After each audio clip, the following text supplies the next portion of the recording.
Everyone in Dallas knew Henry Caldwell, the billionaire who thought respect could be bought. But that night, he crossed paths with the one man money couldn't intimidate. Biker Michael Dalton. It happened inside Dallas's most expensive restaurant, where money spoke louder than manners and pride came dressed in a tailored suit. Henry's words cut deep, the kind that demand a reaction. But Michael didn't raise his voice or his fists. He just looked at him, calm, steady, and what followed in the next few minutes would turn a quiet dinner into a story the whole city would remember. If you believe real power isn't about money or fame, but about respect and self-control, hit that subscribe button and type Brotherhood in the comments. Because tonight's story proves that sometimes silence can humble a man louder than any punch ever could. It happened inside Le Verre d'Or, the most expensive restaurant in Dallas, a place where one glass of wine cost more than a week's rent, and a man's worth was measured by the price tag on his suit. That night, Michael Dalton walked in wearing a black leather vest with the faded patch of the Iron Ravens MC. He wasn't there to make noise. He was there for one reason, his daughter's engagement dinner. She'd begged him to come, even though she knew her fiancé's family looked down on bikers. Michael had smiled, told her, "Sweetheart, I can handle a few forks and fake smiles."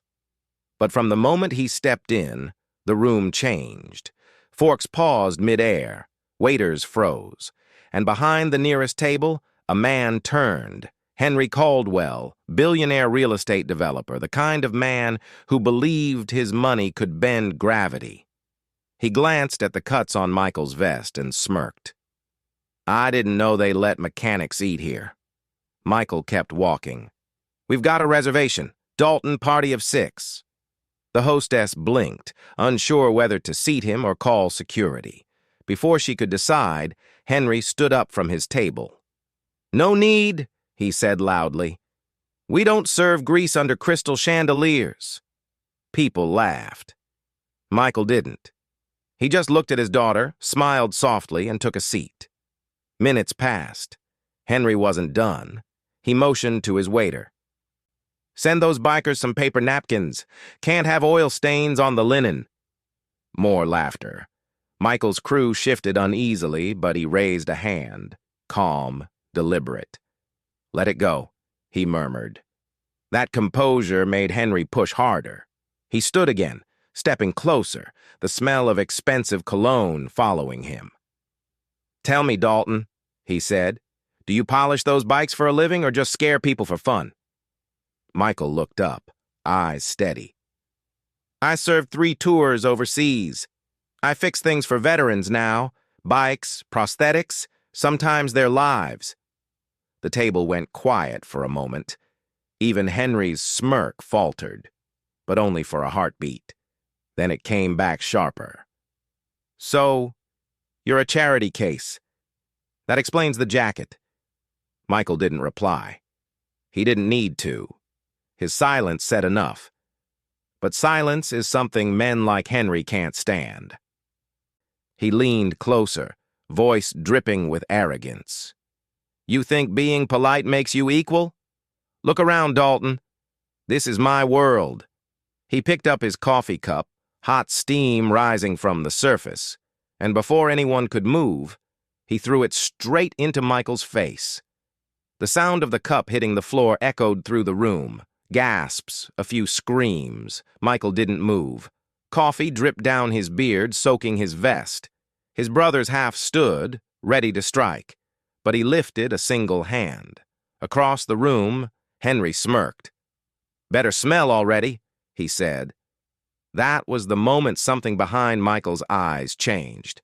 Not rage, something colder. Control. He wiped his face slowly with a napkin, laid it gently on the table, and spoke 5 words that froze the room. "Rex, make the call." Rex. A broad-shouldered veteran sitting 2 seats over nodded once and reached for his phone. Henry laughed. "What? Calling more biker trash? Maybe they'll wash my car while they're at it." He turned, waving his hand toward the exit. "Get them out of here!" But then, the sound began. It started faint, a low hum in the distance. Then it grew.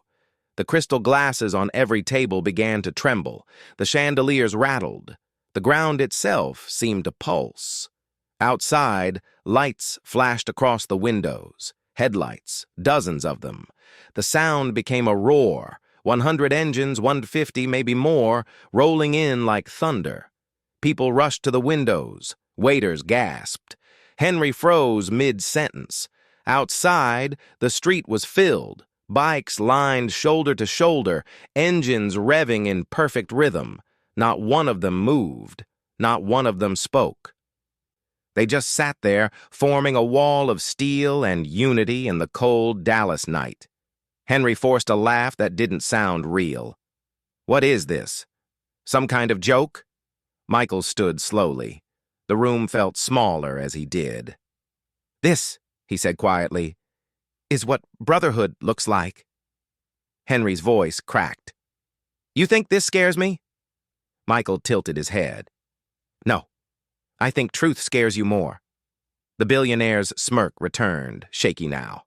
"You don't know who I am."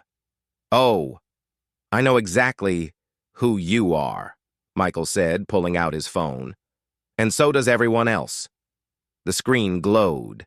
A live feed was already rolling, and tens of thousands watching. Henry's own face, frozen mid-throw, replayed on loop. The billionaire's phone buzzed, again and again. Then it rang. The caller ID, Dallas Morning News. Henry's face drained of color. You're live streaming this." Michael said nothing. The only sound in the room was the low hum of motorcycles waiting outside. Henry's phone rang again.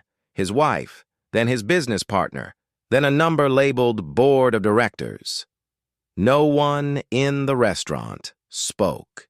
Every single eye was on the billionaire who had just realized money couldn't buy silence, and pride couldn't erase truth. And as Henry Caldwell stared at the calm biker standing across from him, he understood something he'd never had to learn before. The man he'd just called trash might be the only real gentleman in the room. Henry Caldwell's phone wouldn't stop ringing. Each buzz felt like thunder against his palm. His name was flashing on news tickers, his own face replaying in a video that was spreading faster than he could blink. Across the restaurant, every table had fallen silent except one. Michael Dalton's. Michael hadn't moved. He just sat there, coffee still staining his vest, the smell of burnt roast hanging in the air. His eyes were calm, steady, the kind that don't need to shout to be heard. Henry's bodyguard leaned close. "Sir, this isn't good. The news is outside." "The news?" Henry snapped. "Over what? Some greasy biker?" But when he looked toward the window, he saw it. Cameras flashing behind the crowd of motorcycles. The glow of phone screens. Reporters pushing through the mass of leather jackets and flags. A waiter whispered, "That's Channel 7. Another added, "Dallas Tribune just went live." Henry's confidence cracked like glass under heat. Michael finally spoke. "You had a chance to walk away with dignity, Henry, but you chose an audience. Now, you have won." The words didn't sound angry, just final. Henry's jaw clenched. "You think the world's going to side with a gang?" Michael's brother, Rex, spoke for the first time. "We're not a gang. We're veterans. We don't fight for profit. We fight for each other." Outside, one of the bikers lifted a flag. The fabric caught the glow of the restaurant lights. Red, white, blue. No sound, no chant. Just a wall of silent respect. The billionaire's laughter sounded small now, brittle. "You can't win public sympathy with noise and engines." Michael stood slowly. "We don't use noise to win. We use truth." And as he said it, a nearby phone chimed with a notification. The live stream had crossed 50,000 viewers. Henry's wife was the next call. Her voice, trembling through the speaker, was sharp and terrified. "Henry, it's everywhere. You're trending under Black Coffee Coward. The investors are calling. What did you do?" He hung up mid-sentence. Sweat traced his temples. "This is extortion," he hissed. Michael looked at him evenly. "No, this is what happens when someone with everything forgets what respect looks like." At the other tables, people were whispering. "I think that guy's a Marine. I saw that club on TV. They help veterans." They didn't even touch him. The shift in the room was quiet but powerful. For the first time, Henry Caldwell wasn't the most powerful man in the building. The restaurant manager, a tall man in a crisp uniform, approached with shaking hands. "Mr. Caldwell, I'm going to have to ask you to leave." Henry blinked. "You can't be serious." "I'm completely serious," the manager said. "We don't serve people who assault veterans." Henry turned to his bodyguard for help, but the man took a step back. "My brother's a Marine," he muttered, and walked away. The billionaire stood alone now, surrounded not by allies, but witnesses. Michael didn't say a word. He didn't need to. The silence spoke for him. And then, from the far side of the restaurant, a voice broke the tension. "I'm a veteran, too," an older man said, rising slowly from his table. "Vietnam," added another woman, placing her hand over her heart. One by one, others stood, men and women, young and old. Every one of them either a veteran or family of one. Henry turned in a slow circle, watching as respect, real, earned respect, closed in on him. "Stop this!" he shouted, voice cracking. "You don't know me. You don't know what I've built." Michael met his gaze. "Maybe that's the problem. Henry, you built walls when you could have built bridges." Rex tilted his phone toward him. The live stream had hit 200,000 viewers now. Comments were flooding in. "Stand with the Iron Ravens." "Money can't buy character." "Salute to the veterans." Henry's breathing quickened. He looked down at his phone again. It was glowing with missed calls. Board of Directors, CFO, legal counsel. One of them finally connected. Henry hesitated, then answered. The voice on the other end was cold. "Henry, you're suspended immediately. The board will meet tomorrow. You've humiliated us all." The line went dead. The color drained from Henry's face completely. Michael watched him, unreadable. "The thing about truth, Henry," he said quietly, "is it doesn't need a weapon. It just needs a witness." Henry staggered toward him. "Please," he muttered, "make them stop. I'll lose everything." Michael looked down at his coffee-stained vest. "You already lost the one thing that mattered before all of this. Your respect." For a moment, no one breathed. Then Michael's daughter, Emily, stood beside her father. "Mr. Caldwell," she said softly, "my dad fought 3 tours overseas. He taught me that real strength isn't about winning, it's about restraint. You threw coffee at a man who saved more lives than you'll ever count. So maybe tonight you should be the one to say thank you." Henry's lips trembled. The words wouldn't come out. His eyes darted to the window, where rows of headlights still glowed against the night. 200 bikers, perfectly still, each holding an American flag. "Apologize," Michael said simply. Henry swallowed. I'm sorry." "Louder," Rex said from behind him. "I'm sorry for insulting veterans," Henry managed, voice breaking. The room stayed silent for a moment longer. Then, slowly, Michael nodded. He turned toward the window, lifted his hand, and the bikers outside began shutting off their engines, one by one. The sound faded until the night was completely still. Henry slumped back into his chair, shaking. His empire had just evaporated without a single punch thrown. Michael walked past him toward the door. As he passed, Henry whispered, "How did you know it would end like this?" Michael paused, glancing back just once. "I didn't," he said, "but I knew I wasn't going to end up like you."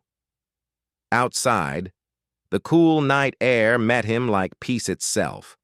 The line of motorcycles stretched down both sides of the street, engines quiet, chrome catching the streetlights like stars. Rex handed him his helmet. "You handled that like a saint, brother." Michael smiled faintly. "No, just a man who finally learned how to let the noise do the talking." They mounted their bikes, the silence behind them heavier than thunder. Inside the restaurant, Henry sat alone in the ruins of his pride, the echo of those engines still shaking his hands. He looked at the untouched cup of coffee on his table, steam gone cold, and realized, for the first time in his life, the burn wasn't on his skin anymore. It was somewhere deeper, and that was the kind of pain money could never cure. The video didn't just go viral, it detonated. By sunrise, the coffee incident was everywhere. National news anchors were calling it, "The Night Silence Roared." Clips flooded social media. Slow-motion footage of bikers holding flags outside the restaurant. The moment Henry Caldwell threw the cup. The instant Michael Dalton stood without raising a hand. One headline read, "Billionaire versus biker, who really had class." Reporters camped outside Michael's workshop by morning. They found him exactly where he always was. Sleeves rolled up, helping a young veteran adjust the clutch on a rebuilt Harley. When someone shouted a question, "How does it feel to be a hero?" he just smiled and said, "Feels like a Tuesday." He didn't chase fame. He went back to fixing engines, but the world wasn't done talking. By the second day, the fallout hit harder than the coffee ever could. Henry Caldwell's board forced his resignation. Every sponsor, every charity gala withdrew his name. The restaurant released a statement publicly thanking the Iron Ravens for their dignity and service. But for Michael, the attention felt heavy. He never wanted revenge. He wanted respect. And now respect came wrapped in hashtags and headlines. Rex noticed it first. "Brother," he said, scrolling through his phone, "you've got 5 million views. They're calling you the man who didn't swing." Michael didn't even look up from the carburetor he was rebuilding. Good. Maybe someone out there learns it's okay not to. Rex grinned. "You think Henry learned that?" Michael paused, hands covered in grease. "Not yet." Later that evening, as the sun fell behind the steel skyline, a black car pulled up to the workshop. Out stepped a woman in a dark coat and sunglasses. Reporters turned, cameras ready. But she didn't walk toward the cameras. She walked toward Michael. "I'm Patricia Caldwell," she said quietly. Every biker in the shop froze. She took off her sunglasses. Her eyes were tired, kind. "He hasn't left the house in 3 days," she said. "He won't talk to anyone, not even our kids." Michael wiped his hands on a rag. "He'll talk when he's ready." "I'm not here to defend him," she said. "I'm here to ask, how do I fix the man who broke himself?" The room went silent. Michael thought for a long time before answering. "You don't.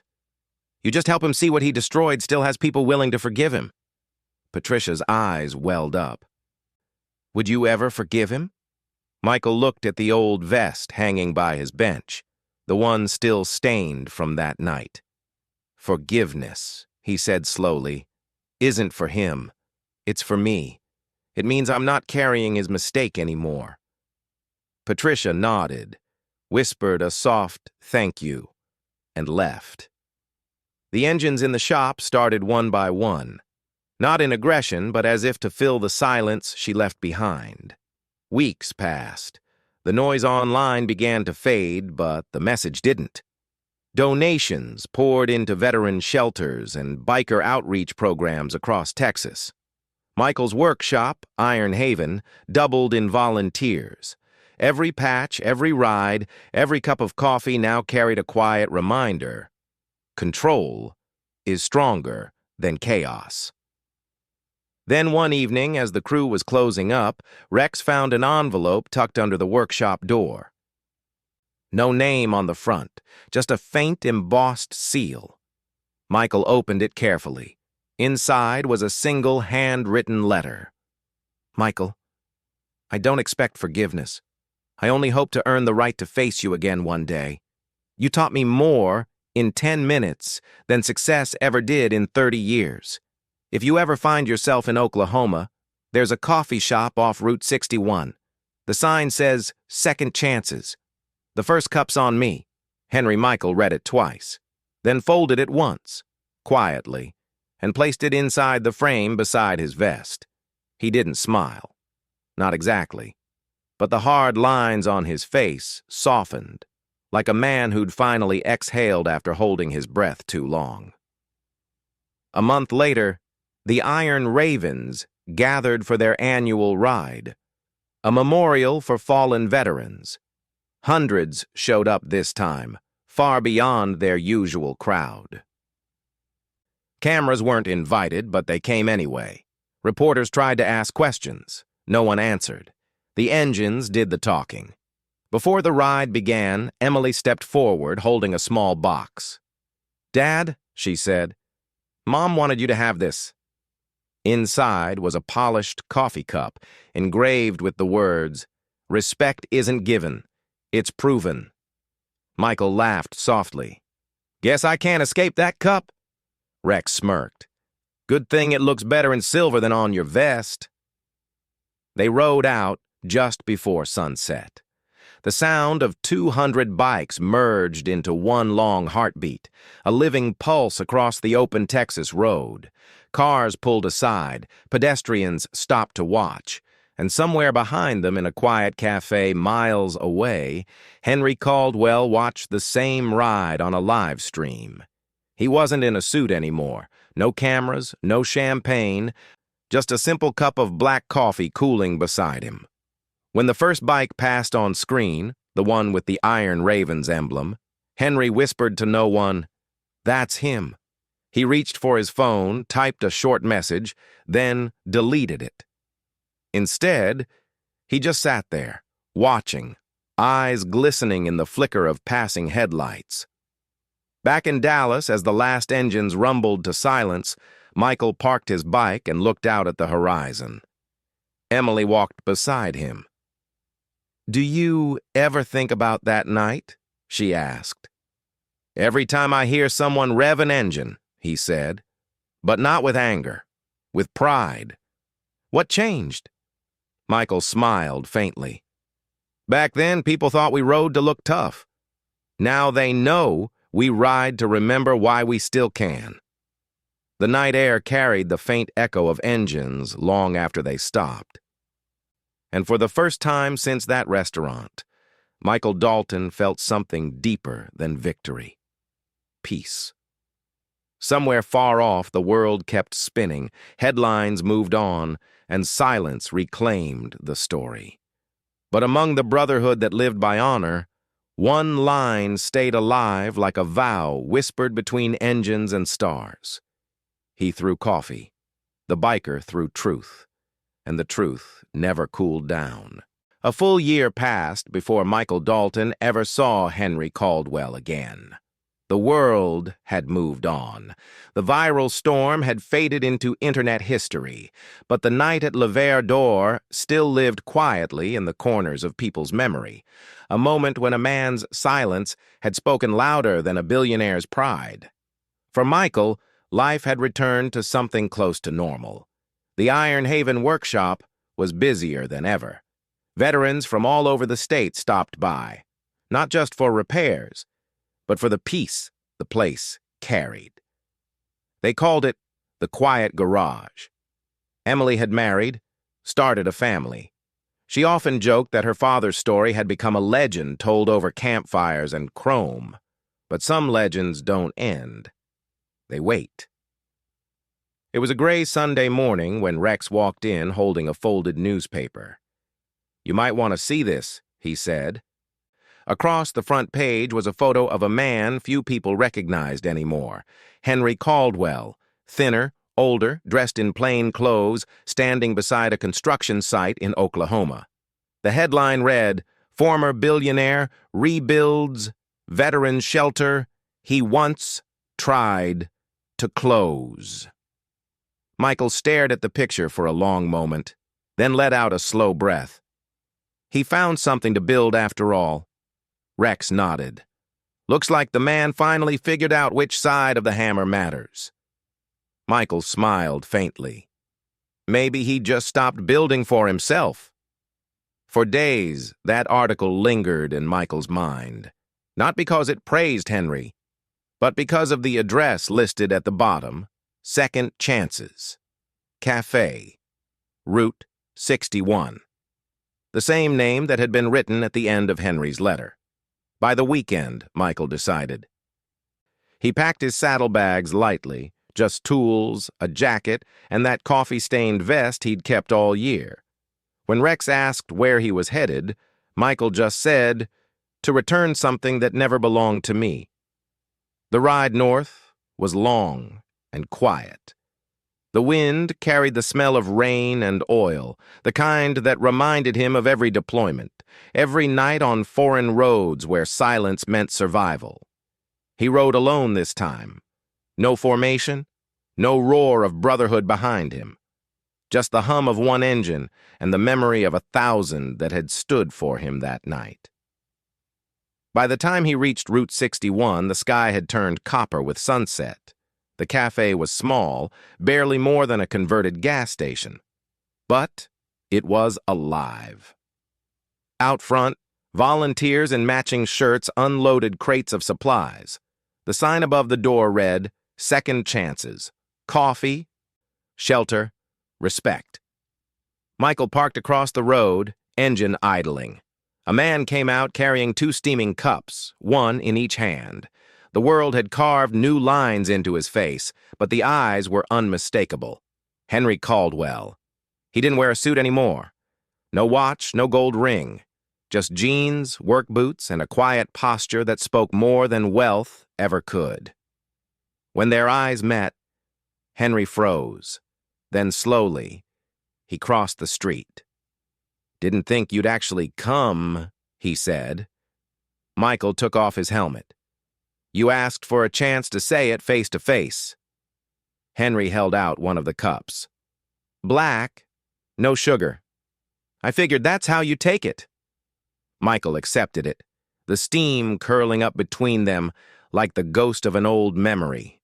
For a long moment, neither man spoke. Then Henry sighed. "I lost everything after that night. The company, the house, the name. But I gained something else. Peace." Michael watched him quietly. "Peace costs more than money ever did." Henry nodded. "You were right. I spent my life building walls. This," he gestured toward the cafe, "this is my way of breaking them." Michael looked past him.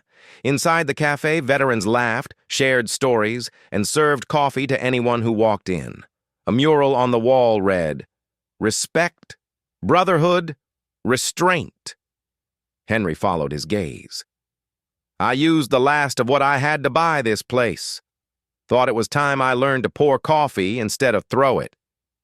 The line made both men chuckle softly, the kind of laugh that carried pain and forgiveness in equal measure. As night settled in, the 2 men sat on the porch watching headlights fade along the highway. "Michael," Henry said quietly, "there's something I never told anyone. That night after the cameras left, I almost ended it." Michael turned, eyes narrowing. "I couldn't face what I'd become," Henry continued. "But then I saw the clip. The one where you didn't fight back. You just stood there, calm, while the whole world watched. That stopped me. Because for the first time, I wanted to learn how to be that calm. Michael took a slow sip of his coffee. You don't learn it overnight. You learn it after losing things you can't buy back. Henry nodded. Then I guess I'm finally learning. The silence that followed wasn't awkward. It was full, heavy with understanding. After a while, Michael stood. You're building something good here. Keep doing it. Henry hesitated. Would you ever come back? Maybe speak to the men here? Michael smiled faintly. I don't talk much, but maybe one day I'll ride through again. He walked back to his bike, the leather vest folded neatly over the seat. Before starting the engine, he turned back one last time. Henry, the billionaire, looked up. Michael held up the coffee cup.